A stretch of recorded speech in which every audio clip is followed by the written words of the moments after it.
Hey everyone, welcome to the class.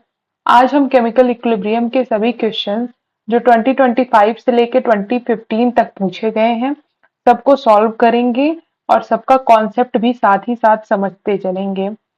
तो 2025 का first question है, for the reaction A goes to 2B that is in equilibrium, the backward reaction rate constant is higher than that of forward reaction rate constant by the factor of 2500। इसके कहने का मतलब कि backward reaction का rate constant ये ज्यादा होगा forward reaction के रेट कांस्टेंट से। कितना? 2500 ज्यादा होगा।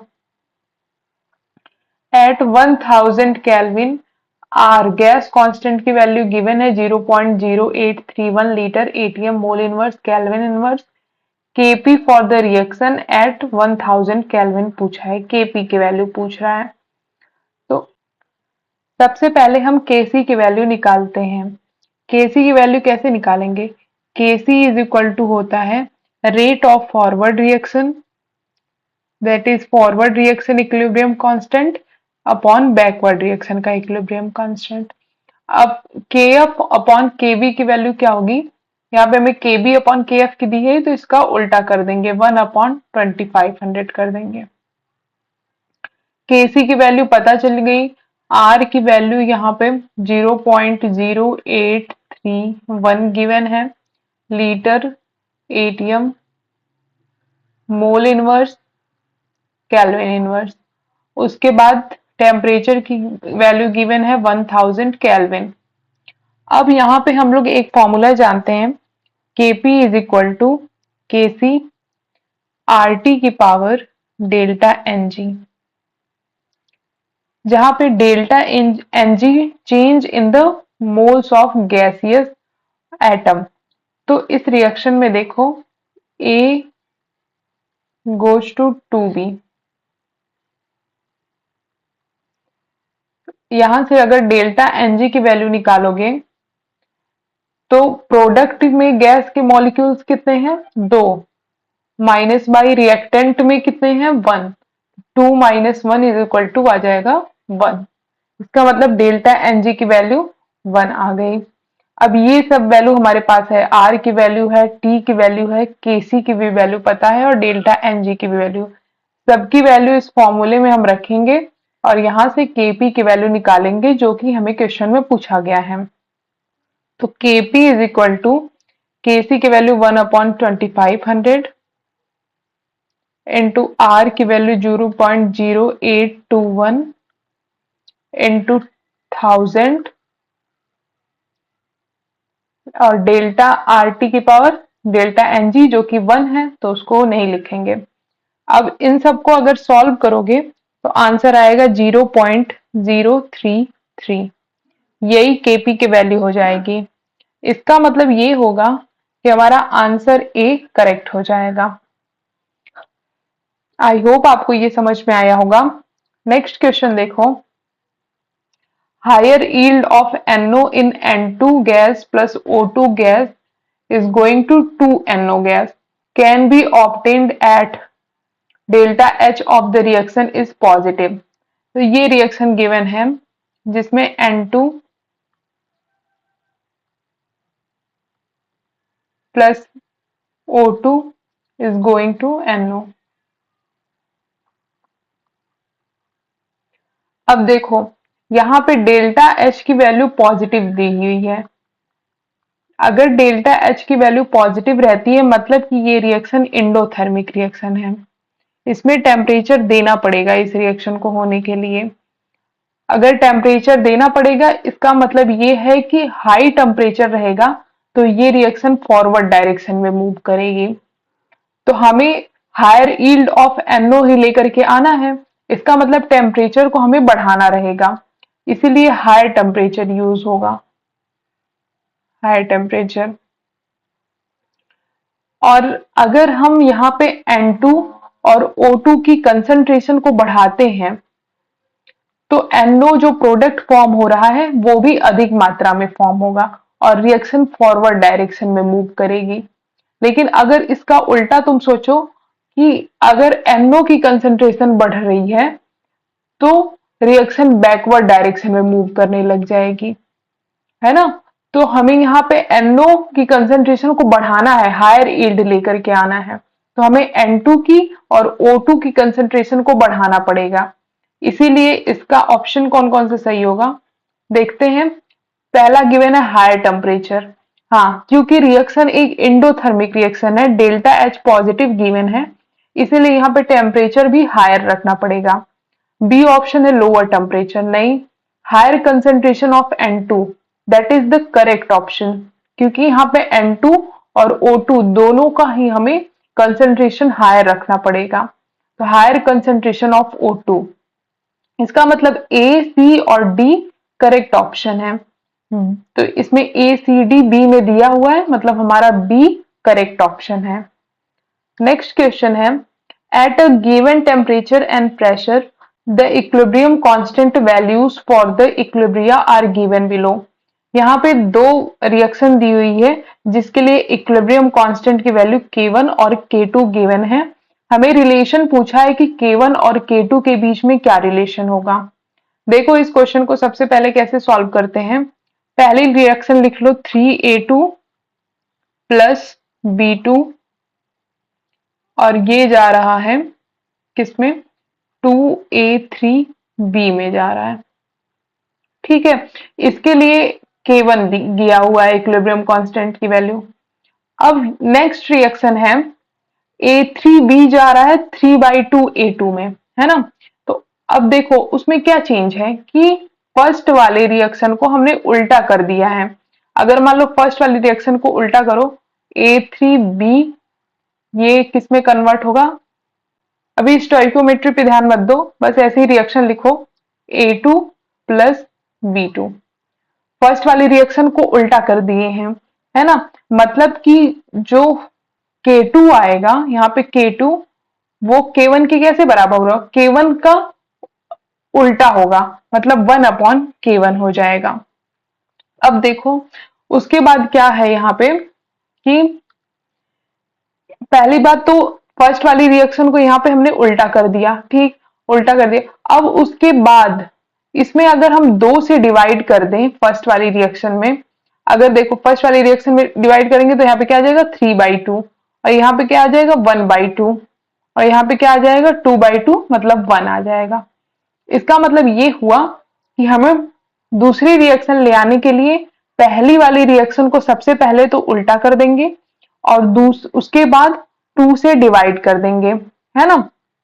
तो हम सबसे पहले K2 इज इक्वल टू क्या होगा, पहली वाली रिएक्शन को उल्टा कर दिए 1/K1, K1 हो गया। उसके बाद उसमें 2 से डिवाइड करेंगे या यूं कहें कि 1/2 से मल्टीप्लाई करेंगे। तो जिस चीज से मल्टीप्लाई करते हैं वो पावर में चला जाता है। यहाँ पे हमने किससे मल्टीप्लाई किया है 1/2 से, देखो 1/2 से मल्टीप्लाई किया है तो 1/2 पावर में चला जाएगा, इसका मतलब इसके पावर हो जाएगा 1/2। इतना अगर हम पहली वाली रिएक्शन के साथ कर दे रहे हैं तो हमें K2 मिल जा रहा है, मतलब दूसरी वाली रिएक्शन मिल जा रही है। तो यही आंसर सही होगा कि K2 is equal to 1/K1, ऐसा कहीं पे गिवन है। K2 is equal to 1/K1, √1/2 का मतलब क्या होता है कि K2 is equal to 1/√K1, मतलब कि ऑप्शन डी यहाँ पे सही आंसर हो जाएगा। आई होप आपको ये समझ में आएगा। देखो इसमें क्या सिंपल सा फंडा है कि जिस चीज से हम मल्टीप्लाई करते हैं उस चीज को पावर में लेके जाते हैं। जैसे देखो यहाँ पे 1/2 से मैंने मल्टीप्लाई किया, फर्स्ट वाली रिएक्शन में 1/2 से मल्टीप्लाई किया तो सेकेंड वाली रिएक्शन मिल गई। तो हम फर्स्ट वाली रिएक्शन में 1/2 की पावर ले जाएंगे, 1/K1 था तो 1/2 से मल्टीप्लाई किया था इसलिए 1/2 का हम पावर लगा दिए और ये बराबर हो जाएगा K2 के, तो डी सही हो जाएगा।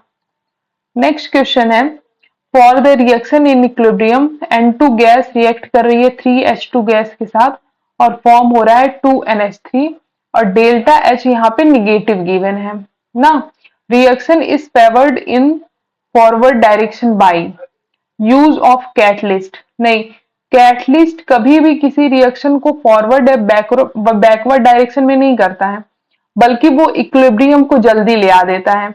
मान लो कि अगर इक्विलिब्रियम 1 घंटे बाद आने वाला रहता है किसी रिएक्शन में, तो कैटलिस्ट अगर वहां पे यूज कर रहे हो तो इक्विलिब्रियम आधे घंटे में आ जाएगा, 10 मिनट में आ जाएगा। लेकिन ये कहो कि इक्विलिब्रियम की हेल्प से हम किसी भी फॉरवर्ड डायरेक्शन में लेकर के जा रहे हैं रिएक्शन को या बैकवर्ड डायरेक्शन में लेकर के जा रहे हैं, ऐसा नहीं होता है। तो यूज ऑफ कैटलिस्ट ये गलत चीज हो गई।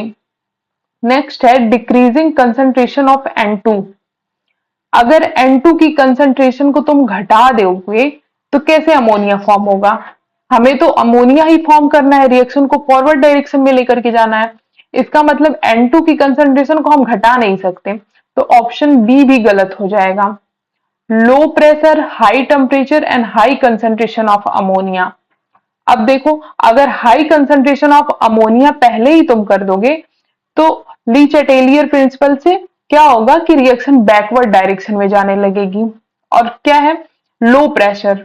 देखो प्रेशर का कॉन्सेप्ट क्या होता है कि प्रेशर, अगर तुम प्रेशर हाई रखते हो तो जिधर लेस नंबर ऑफ मोल्स होते हैं रिएक्शन उसी डायरेक्शन में जाती है, लेस मोल्स के साइड। तो यहाँ पे लो प्रेशर गिवन है, इसका मतलब जिस साइड ज्यादा मोल्स होंगे रिएक्शन उस साइड जाएगी। अब देखो N2 और 3H2, इसका मतलब इधर 4 मोल्स हैं और अमोनिया के साइड 2 मोल्स प्रेजेंट हैं। हम 4 मोल्स और 2 मोल्स में से 4 मोल ज्यादा है, इसका मतलब अगर तुम प्रेशर को लो रखते हो तो रिएक्शन बैकवर्ड डायरेक्शन में जाएगी। ये भी हमें नहीं चाहिए क्योंकि हमें रिएक्शन फॉरवर्ड में लेकर के जाना है, तो ऑप्शन सी गलत हो जाएगा। अब बचा ऑप्शन डी, यही सही होगा। क्या है? High pressure. अगर प्रेशर हाई होगा तो अभी मैंने बताया कि लेस मोल्स की साइड जाएंगे। इसका मतलब देखो रिएक्टेंट साइड 1 + 3 = 4 मोल्स है और प्रोडक्ट साइड 2 मोल्स है, तो प्रेशर हाई करने पे रिएक्शन फॉरवर्ड डायरेक्शन में जाएगी। नेक्स्ट है लो टेम्परेचर। टेम्परेचर का रोल हमेशा डेल्टा एच से डिसाइड होता है। अगर डेल्टा एच पॉजिटिव है इसका मतलब रिएक्शन में हायर टेम्परेचर यूज होगा, हायर टेम्परेचर। अगर डेल्टा एच निगेटिव है इसका मतलब रिएक्शन में लो टेम्परेचर यूज होगा। तो यहाँ पे डेल्टा एच निगेटिव गिवन है, इसका मतलब लो टेम्परेचर सुटेबल होगा इस रिएक्शन को फॉरवर्ड डायरेक्शन में ले जाने के लिए। नेक्स्ट है हाई कंसेंट्रेशन ऑफ H2। हाँ ये भी सही हो कि यहाँ पे रिएक्शन को फॉरवर्ड में ले जाने के लिए high concentration of N2 plus high concentration of H2 का यूज होगा। तो ऑप्शन डी इस तरीके से सही ऑप्शन हो जा रहा है। नेक्स्ट क्वेश्चन है in which of the following equilibria Kp and Kc are not equal. अब इस क्वेश्चन को सॉल्व करने से पहले सबसे पहले तुम्हें एक चीज पता होना चाहिए। अभी जैसे कि पिछले क्वेश्चन में हमने डिस्कस किया था कि Kp = होता है Kc RT की पावर डेल्टा Ng, होता है ना। अब हमें क्या करना है कि Kp और Kc को इक्वल लेकर के आना है। अगर Kp और Kc को इक्वल ले आना है तो हमें ये वाली पूरी टर्म को 1 करना पड़ेगा, है ना। अब अगर 1 करना है इसका मतलब होगा कि डेल्टा Ng की वैल्यू हमें 0 ले आनी पड़ेगी। क्यों? क्योंकि अगर किसी भी चीज के पावर 0 होता है तो उसकी वैल्यू 1 आती है, तो डेल्टा Ng 0 हो जाएगा तो RT की पावर 0, इसका मतलब 1। तो अगर RT की पावर 0 हो जाएगा तो यहां से क्या आ जाएगा Kp = Kc। तो इस रिएक्शन में तुम्हें देखना है कि किसमें डेल्टा Ng = 0 नहीं है, क्योंकि यहाँ पे पूछा हुआ है Kp and Kc are not equal. मतलब अगर इक्वल नहीं होगा तो यहाँ पे RT की पावर डेल्टा Ng की कुछ न कुछ वैल्यू होगी, मतलब यहाँ पे डेल्टा Ng तो 0 नहीं होने वाला है। अगर 0 है तो वो रिएक्शन हमें नहीं लेनी है, वो हमारा गलत आंसर हो जाएगा। तो फर्स्ट वाली रिएक्शन देखो, इसमें क्या गिवन है कि PCl5 gas going to PCl3 gas plus Cl2 gas. अब देखो रिएक्टेंट साइड कितना मोल प्रेजेंट है 1 और प्रोडक्ट साइड 1 + 1 2 मोल्स प्रेजेंट है और इधर 1 मोल प्रेजेंट है। गैसियस मोल ही हमेशा लेना होता है डेल्टा एनजी निकालने के लिए। अगर यहाँ पे एक सॉलिड रहता तो उसे नहीं काउंट करते, यहाँ पे दोनों गैस है इसीलिए काउंट कर रहे हैं। अब अगर देखो डेल्टा एनजी निकालो तो आ जाएगा 2 minus 1 moles of react product minus moles of reactant. 2 minus 1 is equal to आ गया 1। अब 1 आ गया, इसका मतलब कि यहाँ पे Kp is not equal to Kc, क्योंकि RT यहाँ पे आ जाएगा। यहाँ पे क्या आएगा, Kp is equal to Kc RT, ये आ जाएगा। अब इसका मतलब कि Kp is greater than Kc है, यहाँ पे Kp is not equal to Kc है। तो ऑप्शन ए इस तरीके से सही ऑप्शन हो जाएगा। देखो चेक करो अगला ऑप्शन क्या है कि H2 gas plus I2 gas, ये जा रहा है 2HI गैस में। अब H2 मतलब 1 मोल, I2 मतलब 1 मोल, ये टोटल 2 मोल्स प्रेजेंट हैं और दूसरी साइड भी 2 मोल्स ही प्रेजेंट हैं। इसका मतलब यहाँ पे delta Ng is equal to 0। Similarly यहाँ पे 1 मोल 1 मोल और इसका भी 1 मोल और 1 मोल, इस साइड भी 2 मोल प्रेजेंट है, इस साइड भी 2 मोल प्रेजेंट है, इसमें भी delta Ng is equal to 0 आ जाएगा। नेक्स्ट है यहाँ पे 2 मोल ऑफ BrCl प्रेजेंट है और यहाँ पे 1 मोल प्लस 1 मोल, इधर भी 2 मोल्स ऑफ प्रोडक्ट प्रेजेंट है। इसका मतलब यहाँ पे भी डेल्टा Ng की वैल्यू 0 हो जाएगी और Kp is equal to Kc हो जाएगा। इस तरीके से ऑप्शन ए ही सही ऑप्शन हो जाएगा। नेक्स्ट क्वेश्चन है for the reaction 2A is equilibrium with B plus C। Kc की वैल्यू गिवन है 4 cross 10 to the power minus 3। At a given time the composition of mixture is A is equal to B is equal to C, concentration of A is equal to concentration of B is equal to concentration of C is equal to 2 cross 10 to the power minus 3 molar. Then which of the following is the correct? Reaction is equilibrium. Reaction has the tendency to go in forward direction. Reaction has tendency to go in backward direction. Reaction has gone to the completion in the forward direction. अब देखो forward direction में जाने के लिए या backward direction में जाने के लिए हमें कंपेयर करना होता है रिएक्शन कोशेंट का इक्विलिब्रियम कांस्टेंट के साथ। अगर QC that is reaction quotient की value Kc that is equilibrium constant से ज्यादा है, इसका मतलब बैकवर्ड डायरेक्शन में रिएक्शन जाएगी। अभी कैसे हो रहा है इसको भी समझाऊंगी।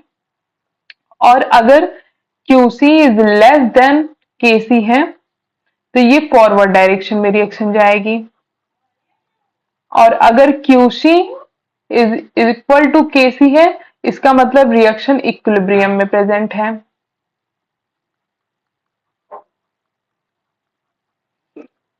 अब इस रिएक्शन में तुम्हें Kc की वैल्यू तो गिवन है 4 cross 10 to the power minus 3, तो इसका मतलब ये है कि अगर QC की वैल्यू मैं निकाल लेती हूं तो मैं इसका कंपेयर कर लूंगी Kc के साथ और हमें पता चल जाएगा कि रिएक्शन फॉरवर्ड डायरेक्शन में जाएगी या बैकवर्ड डायरेक्शन में जाएगी या इक्विलिब्रियम में रहेगी। ठीक है, और यही हमें क्वेश्चन में पूछा भी गया है। तो QC की वैल्यू निकालने के लिए सबसे पहले लिखोगे कि कंसंट्रेशन ऑफ प्रोडक्ट, तो प्रोडक्ट में यहाँ पे क्या है B और C और दोनों का गिवन है concentration 2 cross 10 to the power minus 3। तो यहाँ पे लिखो 2 cross 10 to the power minus 3, B का कंसंट्रेशन हो जाएगा और C का भी 2 cross 10 to the power minus 3, C का भी कंसंट्रेशन हो जाएगा, डिवाइडेड बाई यहाँ पे A की कंसंट्रेशन कितना है 2 cross 10 to the power minus 3 और 2A गिवन है ना, यहाँ पे 2A गिवन है तो इसका स्क्वायर हो जाएगा। अब यहां से QC की वैल्यू आ जाएगी 1, क्योंकि ये भी 2 बार प्रेजेंट है और ये भी 2 बार, तो ये दोनों आपस में कट जाएंगे और QC की वैल्यू आ जाएगी 1। और KC की वैल्यू हमें ऑलरेडी गिवन है 4 cross 10 to the power minus 3। अब यहाँ पे देखो KC की वैल्यू को तुम और क्या लिख सकते हो 0.004। अब इससे पता चल रहा है कि QC is greater than KC, है ना। तो अभी हमने देखा अगर QC is greater than KC है मतलब रिएक्शन बैकवर्ड डायरेक्शन में जाएगी। अभी अब इसे तुम्हें याद नहीं करना है कि रिएक्शन अगर QC is greater than KC है तो रिएक्शन कैसे बैकवर्ड डायरेक्शन में जा रही है। देखो हम जानते हैं QC इज इक्वल टू होता है प्रोडक्ट की कंसंट्रेशन डिवाइडेड बाय रिएक्टेंट की कंसंट्रेशन। अब QC की वैल्यू अगर ज्यादा है इसका मतलब प्रोडक्ट की कंसंट्रेशन ज्यादा होगी।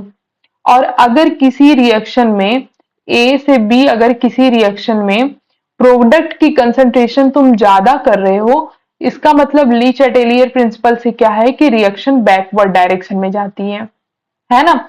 इसी तरीके से अगर मान लो QC की वैल्यू तुम कम कर दे रहे हो, अगर QC की वैल्यू कम कर रहे हो इसका मतलब रिएक्टेंट की वैल्यू ज्यादा होगी, जो रिएक्टेंट की कंसंट्रेशन है वो ज्यादा है।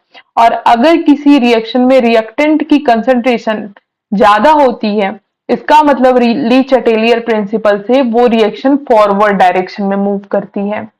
तो अब समझ में आया कि क्यों मैं बोल रही थी QC is greater than KC तो रिएक्शन बैकवर्ड डायरेक्शन में जाएगी। उसका कॉन्सेप्ट यहाँ से है कि QC अगर ज्यादा होगा तो प्रोडक्ट की कंसंट्रेशन ज्यादा होगी और अगर प्रोडक्ट की कंसंट्रेशन ज्यादा हुई तो इसका मतलब रिएक्शन बैकवर्ड डायरेक्शन में होगी।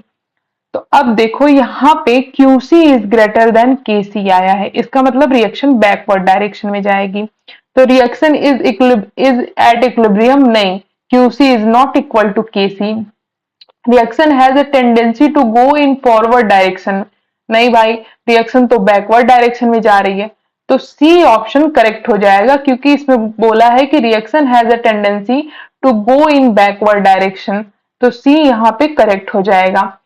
डी भी नहीं होगा क्योंकि कंप्लीशन ऑफ रिएक्शन नहीं हो रही है, यहाँ पे कंप्लीट तो हो नहीं रहा है रिएक्शन बल्कि उल्टा बैकवर्ड डायरेक्शन में चला जा रहा है।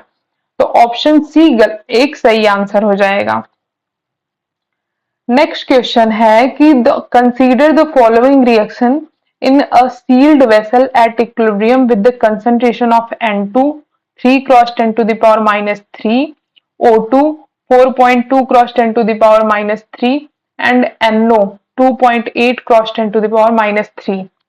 यहाँ पे रिएक्शन है 2NO goes to N2 plus O2। 0.1 mole liter inverse of NO gas is taken in closed vessels. What will be the degree of dissociation alpha of NO at equilibrium?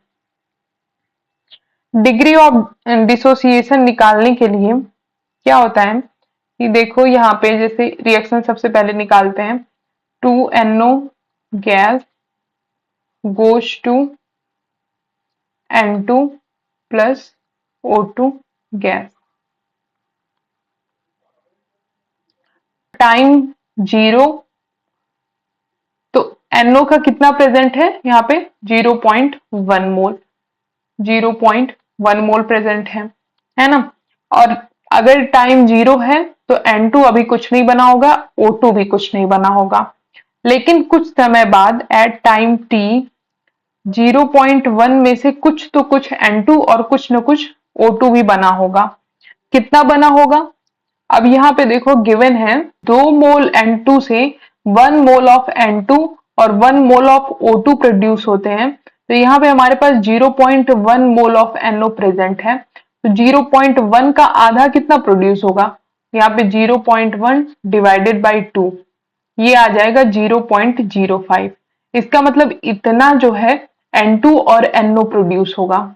तो यहाँ पे 0.05 इंटू अल्फा डिसोसिएशन कांस्टेंट और ये भी 0.05 alpha produce होगा। अब यहाँ पे आ जाएगा 0.01 माइनस इन दोनों को प्लस कर दोगे 0.1 अल्फा, ये इतना प्रोड्यूस हो रहा है। ठीक है, अब यहां से तुमको KC की वैल्यू निकालनी है।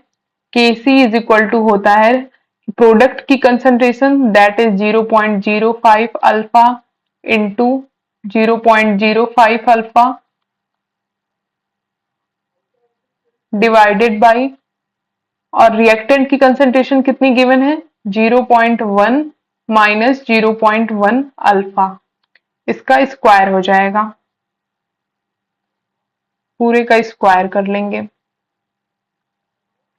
अब इस रिएक्शन को Kc की वैल्यू देखो, यहाँ पे सबकी कंसंट्रेशन गिवन है, N2 की गिवन है, O2 की गिवन है, NO की गिवन है, तो हम यहाँ से Kc की वैल्यू भी निकाल सकते हैं, क्योंकि Kc इज इक्वल टू क्या होता है, इक्विलिब्रियम पे प्रोडक्ट की कंसंट्रेशन अपॉन रिएक्टेंट की कंसंट्रेशन।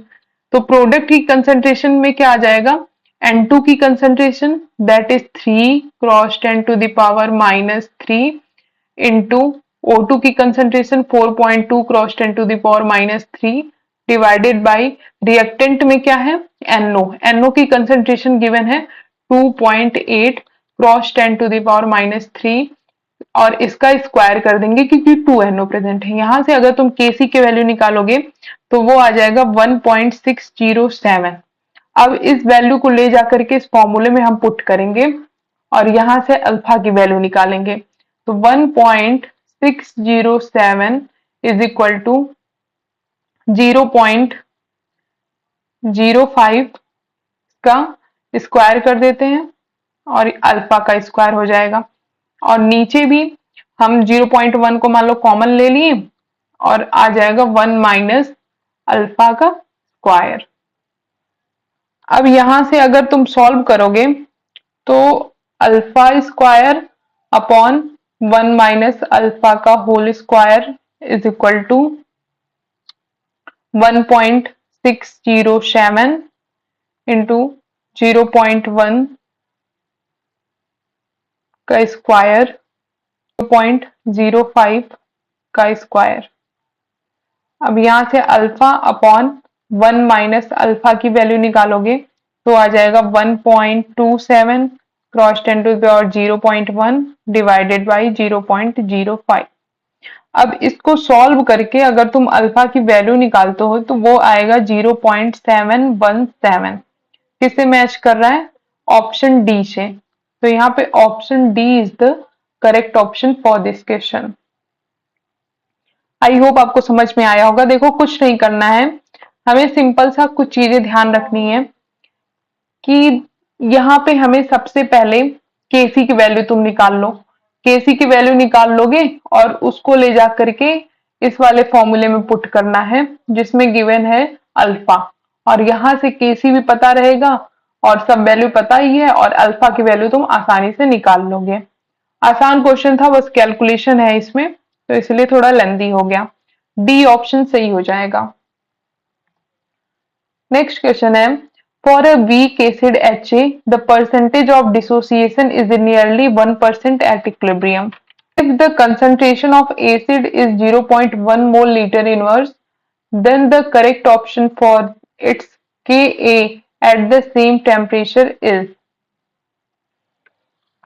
देखो इसमें क्या क्या गिवन है। एक वीक एसिड हमारे पास गिवन है, वीक एसिड HA जिसका डिसोसिएशन हो रहा है 0.1%, सॉरी 1% उसका डिसोसिएशन हो रहा है। तो परसेंटेज डिसोसिएशन निकालो इसका, कितना गिवन है 1%। अगर इसको तुम परसेंटेज से हटाओ तो इस परसेंटेज डिसोसिएशन को क्या बोलते हैं, अल्फा। अल्फा की वैल्यू हो जाएगी 1/100 या इसको लिख दोगे 0.01। कंसंट्रेशन गिवन है वीक एसिड की, कितनी है 0.1 मोल लीटर इनवर्स। और पूछा क्या है हमसे, Ka at the same temperature. Ka की वैल्यू निकालने के लिए सबसे पहले हम रिएक्शन लिखते हैं कि मान लो कोई एक वीक एसिड HA है जो कि इक्विलिब्रियम में है और क्या फॉर्म होगा H प्लस प्लस उसका conjugate base A minus. Starting में हमारे पास 0.1 मोल लीटर इनवर्स है, उस टाइम पे H प्लस भी कुछ नहीं होगा और जीरो होगा, A माइनस भी। कौन से टाइम पे, T is equal to initial time पे। T इज इक्वल टू कुछ टाइम बाद यहाँ पे 0.1 माइनस 0.1 अल्फा और यहाँ पे फॉर्म भी होगा 0.1 अल्फा 0.1 अल्फा। अब यहां से तुम Ka एसिड डिसोसिएशन कांस्टेंट की वैल्यू निकालोगे तो आ जाएगा 0.1 अल्फा का होल स्क्वायर, प्रोडक्ट की कंसंट्रेशन डिवाइडेड बाय रिएक्टेंट की कंसंट्रेशन 0.1 माइनस 0.1 अल्फा। अब यहां से देखो तो कॉमन ले सकते हैं हम यहां से 0.1 को और आ जाएगा 1 माइनस अल्फा। 1 माइनस अल्फा मतलब कि अल्फा की वैल्यू बहुत ही कम होगी 1 से, तो इसको हम 1 भी लिख सकते हैं। तो क्या आ जाएगा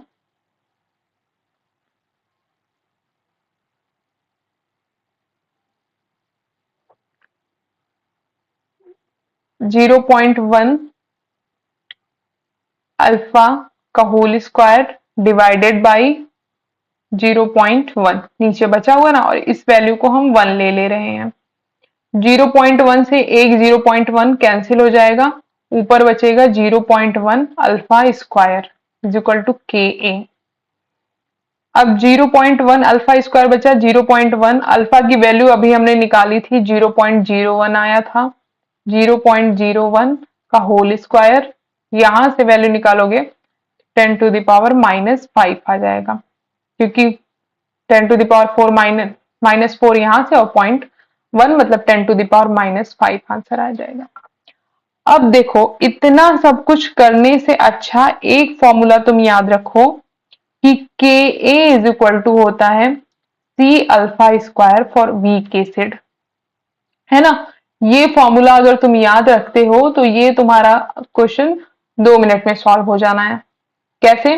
देखो यहाँ पे हमने वही चीज किया है ना, के इज इक्वल टू सी क्या है, कंसंट्रेशन ऑफ वीक एसिड और अल्फा स्क्वायर। तो यहां से अगर निकालोगे तो 0.1 दैट इज सी गिवन है हमें क्वेश्चन में, इनटू अल्फा निकाला हमने 0.01 का होल स्क्वायर, आ गया कितना 10 टू द पावर -5। हो गया ना 1 मिनट में। तो इसका मतलब ये है कि तुम्हें ये वाला फॉर्मूला याद रखना है, that is the most important formula. आसानी से आंसर निकाल लोगे, सी करेक्ट ऑप्शन हो जाएगा। नेक्स्ट क्वेश्चन है KP for the following reaction is 3।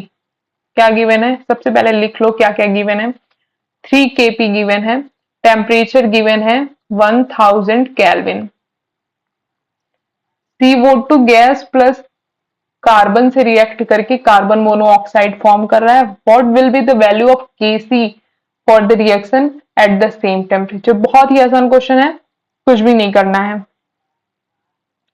Kp is equal to Kc RT की पावर डेल्टा Ng होता है ना, लगा दो। देखो अब यहाँ पे डेल्टा Ng सबसे पहले निकालते हैं।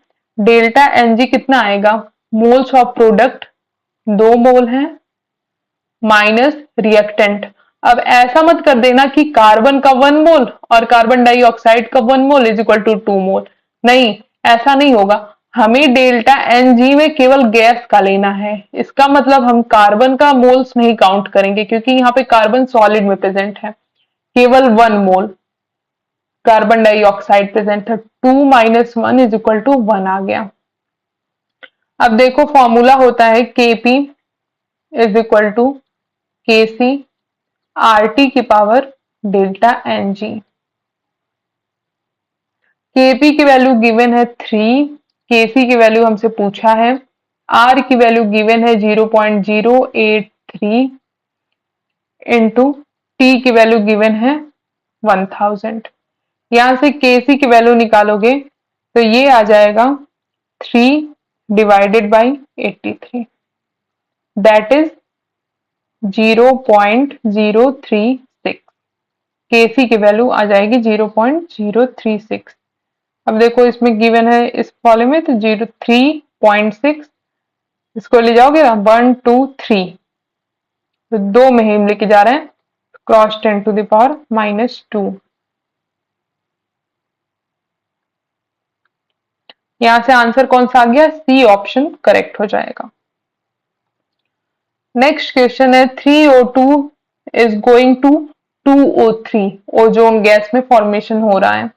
For the above reaction 298 kelvin Kc is found to be 3 cross 10 to the power -59 if the concentration of O2 at equilibrium is 0.040 molar, then concentration of O3 in molarity में पूछ रहा है। इस question को सॉल्व करने के लिए हम Kc इज इक्वल टू क्या होता है, Kc की वैल्यू गिवन है और वही फॉर्मूला लगाएंगे, Kc is equal to product की कंसंट्रेशन अपॉन रिएक्टेंट की कंसंट्रेशन, और हमें यहां से O3 की कंसंट्रेशन पता चल जाएगी। देखो कैसे सॉल्व करते हैं।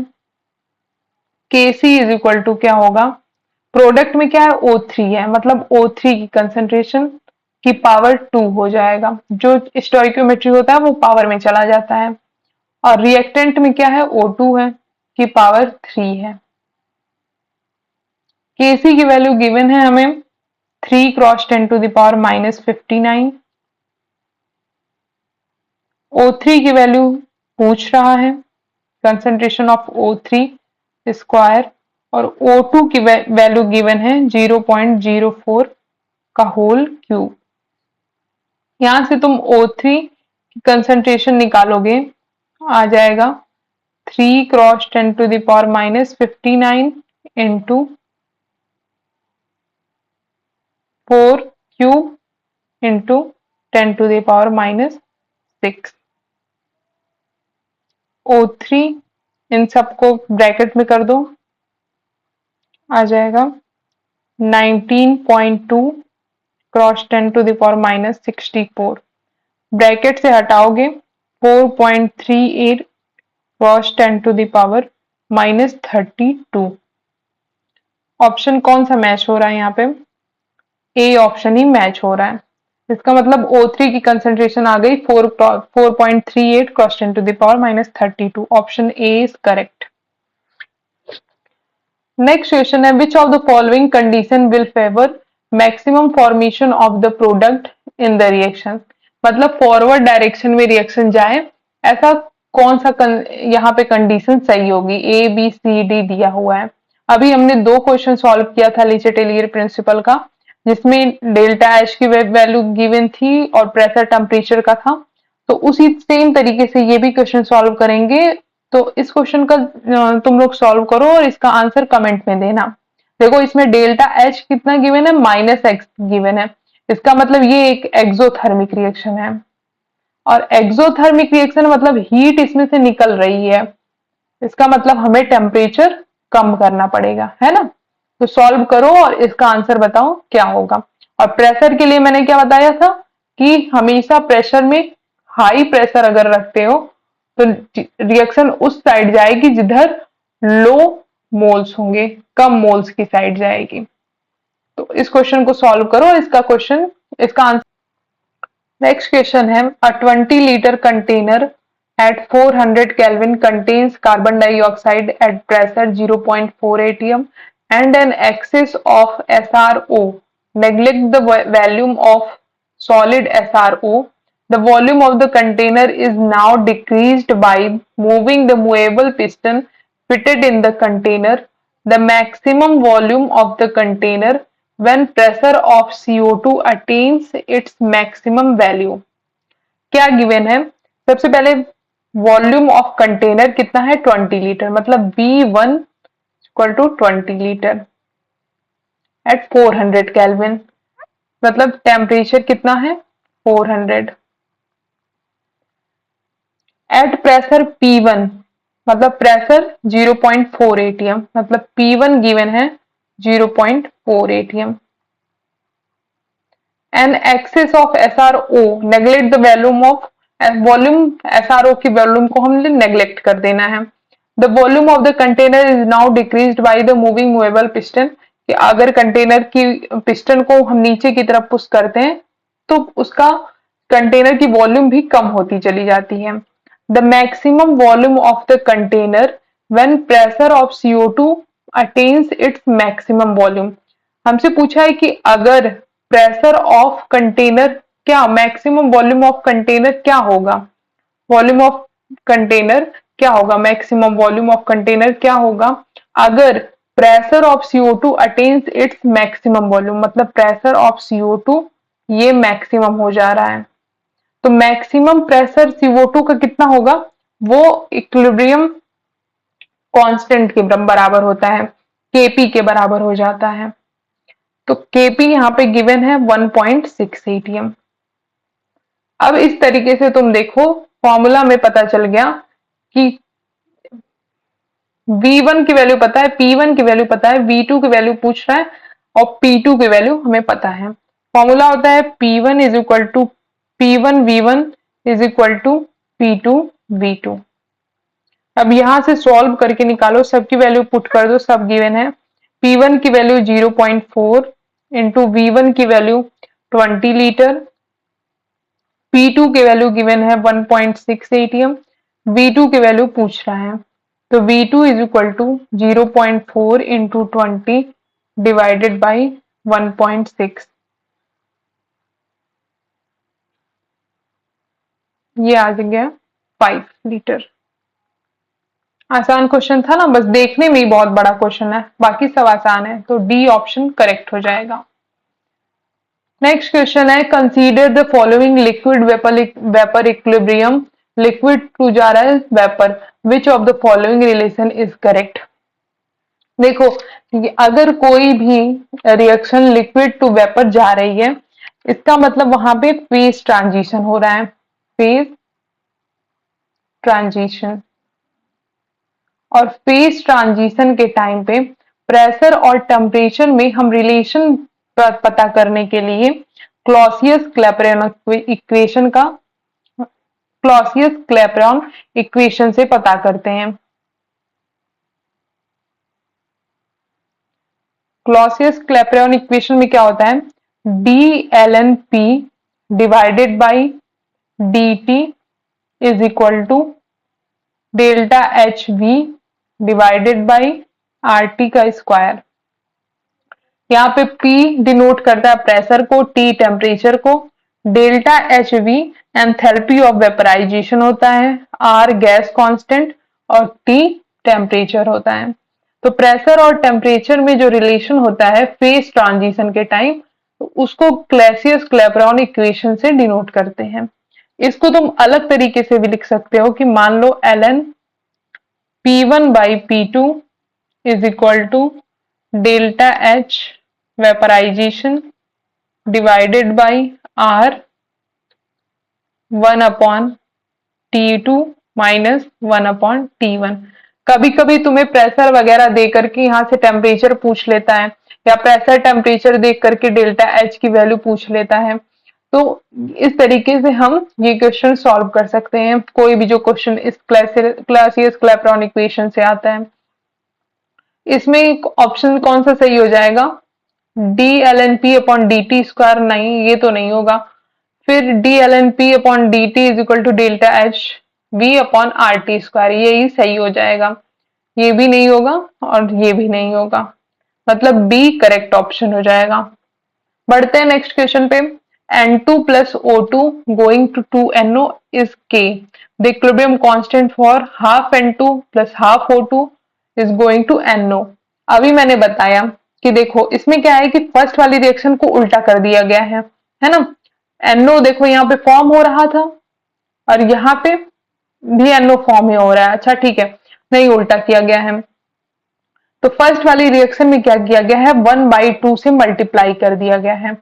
तो मैंने बताया था कि जिसमें जिस चीज से मल्टीप्लाई करते हैं उसको पावर में ले जाते हैं। जैसे कि अब नया जो इक्विलिब्रियम कांस्टेंट बनेगा, मान लो तुम उसको k डैश थे, तो उसमें क्या होगा, पुराने वाले इक्विलिब्रियम कांस्टेंट में जितने का मल्टीप्लाई हुआ उसको पावर में चढ़ा दो। इसमें कितने का मल्टीप्लाई हुआ, 1/2 का, तो 1/2 को पावर में चढ़ा दोगे। इसका मतलब k जो नया वाला बना k डैश, वो कितना हो गया, पहले वाले को रूट ओवर कर देंगे, क्योंकि 1/2 का मतलब क्या होता है, रूट ओवर। तो ऑप्शन डी यहाँ पे करेक्ट हो जाएगा। नेक्स्ट क्वेश्चन है कि the value of equilibrium constant for a particular reaction is 1.6 cross 10 to the power minus 12, then at equilibrium the system will contain mostly product, similar amount of reactant and product, all reactants, mostly reactant। अब देखो, जो equilibrium constant होता है k, ये होता है product की concentration upon reactant की कंसंट्रेशन। यहाँ पे k की वैल्यू गिवन है 1.6 क्रॉस 10 to the power 12, जो कि एक बहुत ही हाई वैल्यू है। क्यों? क्योंकि 10 की पावर 12 मतलब कि समझ रहे हो, 10 टू की पावर 12, 10-12 बार यहाँ पे जीरो लगाओगे तब जाकर के होगा। मतलब k की वैल्यू बहुत हाई गिवन है। अगर k की वैल्यू हाई है, इसका मतलब p की भी वैल्यू हाई होगी। p क्या है? प्रोडक्ट। क्योंकि equilibrium constant is directly proportional to p की कंसंट्रेशन। तो p की कंसंट्रेशन के डायरेक्टली प्रोपोर्शनल है। इसका मतलब इस रिएक्शन में मोस्टली प्रोडक्ट ही प्रेजेंट होंगे, क्योंकि अगर प्रोडक्ट ही प्रेजेंट है तभी k की वैल्यू ज्यादा है, क्योंकि ये इसके डायरेक्टली प्रोपोर्शनल होता है। Similar amount of reactant product नहीं होगा, ऑल रिएक्टेंट भी नहीं होगा, ऑल मोस्टली रिएक्टेंट भी नहीं होगा, प्रोडक्ट ही प्रेजेंट होगा। नेक्स्ट क्वेश्चन है कि विच of the following statement is correct for a reversible process in a state of equilibrium. Equilibrium पे क्या होता है कि डेल्टा जी की वैल्यू जीरो होती है और क्यू की वैल्यू के बराबर होती है।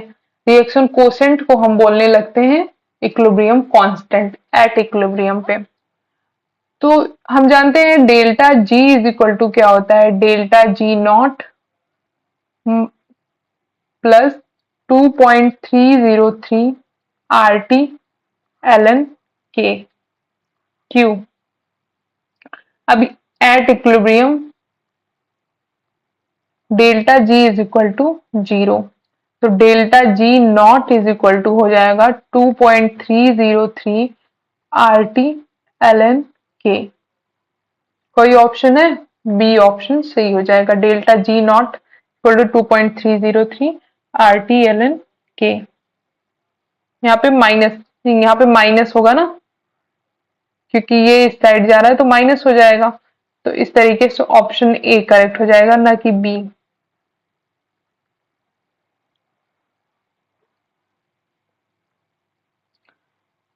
So this is our last question which is asked in 2015 examination. I hope आपको सभी क्वेश्चन समझ में आए होंगे। अगर कोई क्वेश्चन नहीं समझ में आया है, किसी भी क्वेश्चन में कोई डाउट है, तो उसको आप कमेंट सेक्शन में पूछ सकते हैं। मैं कोशिश करूंगी सॉल्व करने का। और साथ ही साथ अगर आपको ये पूरी सीरीज पसंद आ रही है तो आप वीडियो को लाइक कर सकते हैं। और अगर आपको इस क्लास का पीडीएफ चाहिए तो आप टेलीग्राम चैनल है एटॉमिक माइंड से, जिसका लिंक मैंने डिस्क्रिप्शन में दिया हुआ है, उसको ज्वाइन कर सकते हैं। वहां पे आपको इस क्लास का पीडीएफ मिल जाएगा, जिसको आप बाद में रिवाइज करने के लिए यूज कर सकते हैं। Thank you so much.